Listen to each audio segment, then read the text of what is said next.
one take wine in Easter week, in the week leading up to Easter, and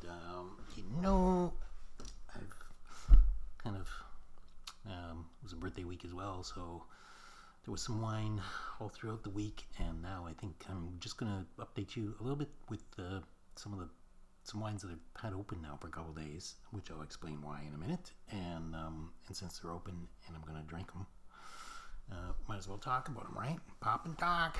That's what we do here.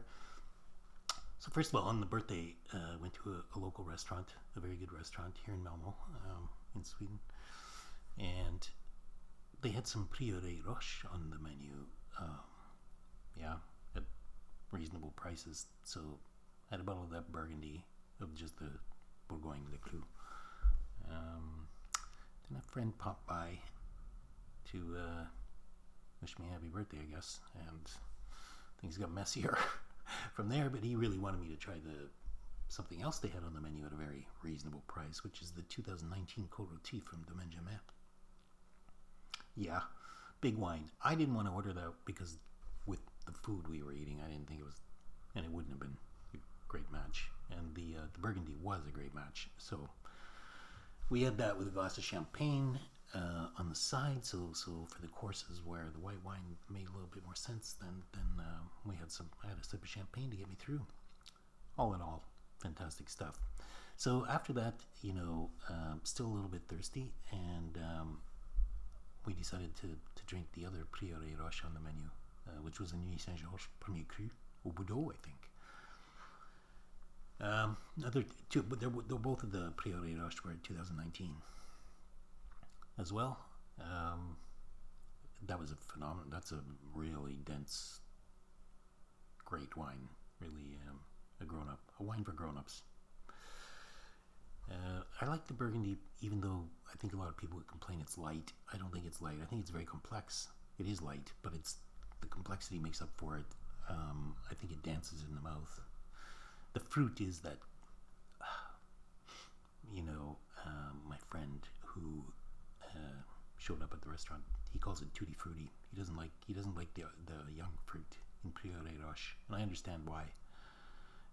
But I've had Prioré Roche with some age, so after a few years in bottle, that tutti frutti turns into, they know what they're doing there. This is obviously one of the great addresses in Burgundy. So, imagine, I had no idea they had that on the menu. What luck. It's my birthday. Things were a little messy. At that point, the restaurant manager or sommelier, I think she does both. Anyway, she opened some bottles. She opened the Rain, an American Pinot Noir that I'd never tried before. Anyway, I was very impressed. It's a lovely lighter West Coast, well judged, well balanced wine. Not the sheer chutzpah, not the real oomph of the others, but a really wonderful wine. I don't know what the price range is on that, so I don't know. She treated us to it, which was very kind of her, and she also opened a really great, and I honestly I feel kind of bad about it, but I don't have the name of this Riesling, which was, it was a nice way to end things. Unfortunately, things didn't end, so we ended up back at my place, restaurant manager in tow, and my buddy. And when we got back here, I opened these two bottles that I'm going to talk about right now. So that was a long segue into where we're at this very second. The first one I'll talk about is this, the 2005 Gevrey Chambertin Estournelles Saint-Jacques from Domaine Humbert et Fils. As you know, one of my favorite producers in Gevrey. And I think it's a little more so that they're succeeding way more in the, let's say 2010 onwards. Something changed. I don't know what it is, but there's a freshness to them that there isn't in the older cuvées now. I still buy the older ones though. I like them. I think because they're very genuine. They have the Gevrey an exotica about them, but also this, this kind of coffee tinged moroseness, for lack of a better word. There's the color. It's a little bit of a dull now, sort of, burgundy, literal burgundy color.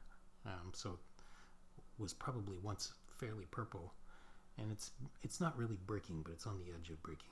So, and right away, this has been open 2 days, right?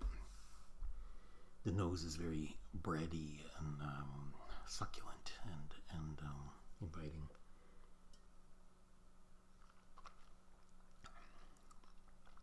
Yeah, a lovely complexity to this and a lovely minerality. There's a very cool mineral backbone to it.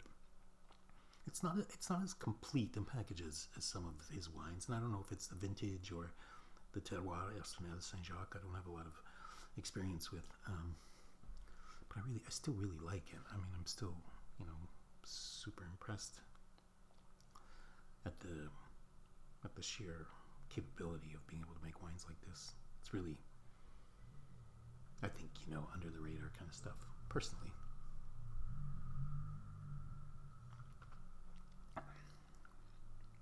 It's in a good place right now. I think you could drink or hold. It wouldn't matter. There is quite a bit of tannin, and the fruit is staying just ahead of that tannin. But it is tannic. It is 05 tannic. So it's not a sharp tannin, but it's a thick tannin. A very carpet-like tannin, almost orangey. And then there's this kind of exotica about it, this a little bit Vone exotica, but with a muskiness, that coffee muskiness that sort of imbues everything.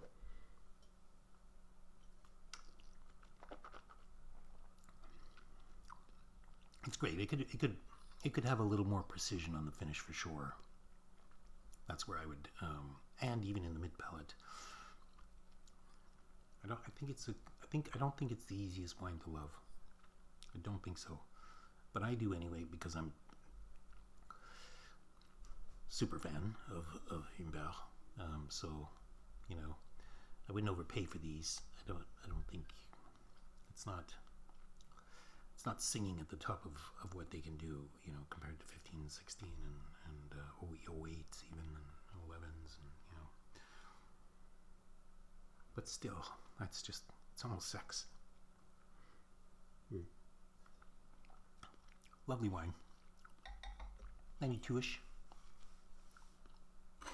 This one's a new producer that I've never heard of before. Antoine Lienhardt. And I think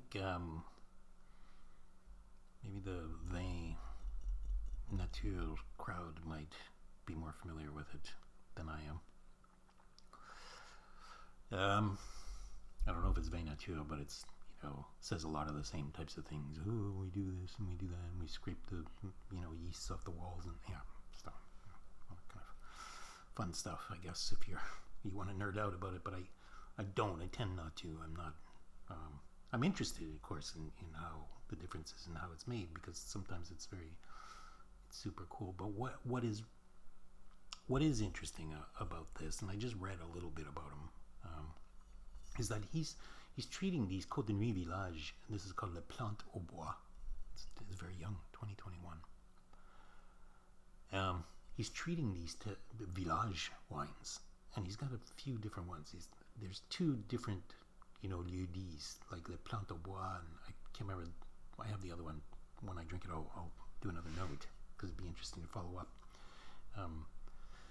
But he claims to at least be treating them as if he thinks they're underappreciated, all these Côtes de Nuits lieux-dits, and that if he treats them like a Grand Cru, they may not be Grand Cru, but they'll certainly outperform their appellation.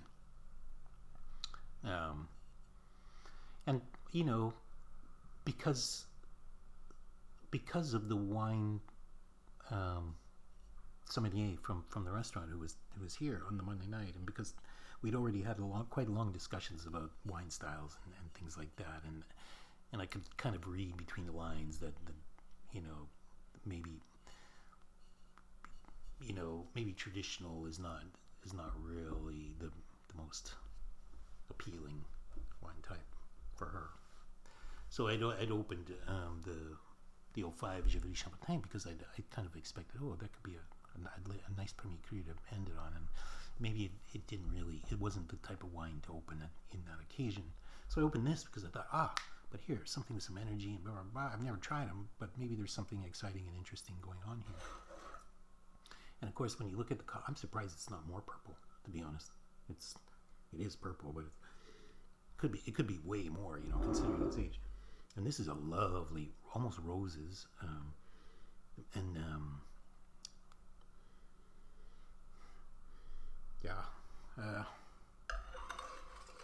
it's a dark fruit. And some, maybe not, it is roses. It is rose hip. And it's a very juicy wine. Dark, kind of dark. Has a mystery darkness to it, which I find kind of appealing. It has way more presence than I would expect from a village. I mean, I'm drinking it following a Premier Cru from Gevrey Chambertin. It's not dominating that one, but it's certainly not, hiding in the corner or anything. Like, it is fresher, of course, than that wine, just from its youth. But I must admit, I'm more impressed by the balance of this than I thought I was going to be. I thought I was looking at a hype producer here, and I'm more impressed than I thought I was going to be. I like it. I like it very much. It's very foodie, very appealing. It's so inviting. It just invites you to go swimming here. Especially like that almost pruny dark fruit in a light, Pinot body. And then a little rhubarb or cranberry sort of bitterness sort of on the finish. It's not super long. It's kind of, maybe even short to medium. Yeah, short. Solid short. On its way to medium. Good presence. Quite a good weight and balance. And like a really distinct fruit profile, I have to say. This is really, really good stuff. I mean, from that perspective. I would like to eat with this. I would like to eat some food with it. Although I'm enjoying it very much right now. I love the bitterness in the finish. Some pretty serious tannin too, even like fine grained tannin, really nice tannin. This is a good wine. Really well made wine. Okay, that's it for this time. I have this, So I opened a third bottle, but thankfully everybody went home at that point. And I say thankfully only because it was messy. It's time. Sometimes you just have to put the bottles away. But at the same time, I'd already opened it, so I might get to that a little bit later today. If not today, definitely tomorrow, because I don't want the bottle to go to waste. It's a pretty interesting bottle, so it's worth talking about. In the meantime, stay thirsty. Happy Easter. We'll see you soon, and on to the next one.